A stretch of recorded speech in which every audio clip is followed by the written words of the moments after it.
धर्म एकांत में ही हो सकता है।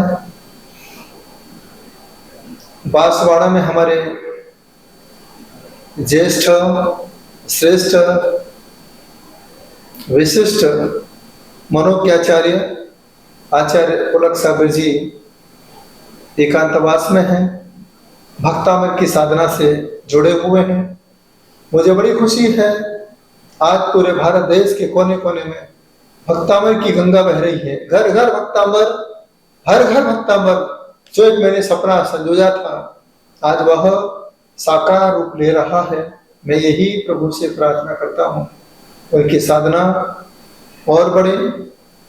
एकांतवास से वह अनेकांत की यात्रा के साथ बढ़ते बढ़ते उस अनंत यात्रा तक पहुंच सकें और अपने लक्ष्य को प्राप्त कर सकें। स्वस्थ रहें, प्रसन्न चित्त रहें, नाम से ही पुलक है, सबको हंसाते हैं, आनंदित होते हैं लोग। कई ऐसे भक्तों को भी लग रहा होगा कि जिन गुरुदेव का हमें रोज आशीर्वाद मिलता था, मुस्कुराहट मिलती थी, अब ना तो आशीर्वाद मिल पा रहा है, ना मुस्कुराहट मिल पा रही है। बस आप उन्हें मन से याद करोगे तो आशीर्वाद भी होगा, मुस्कुराहट भी होगी। यही भावना के साथ जहां पर आप हो, वहां से कम एक भक्तामृत का काव्य 23 नंबर पढ़ें और 45 नंबर काव्य की भी आप साधना करें। यही भावना के साथ स्वस्थ रहें सभी साधु, आनंदित रहें, प्रसन्न चित्त रहें। यही मेरी भावना है। जब मैं सुबह उठता हूँ, ध्यान करता हूँ, यही भावना करता हूँ सभी पूरे संसार के लिए।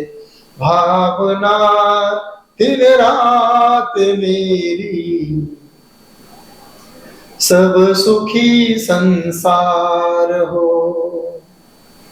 भावना दिन रात मेरी, सब सुखी संसार हो।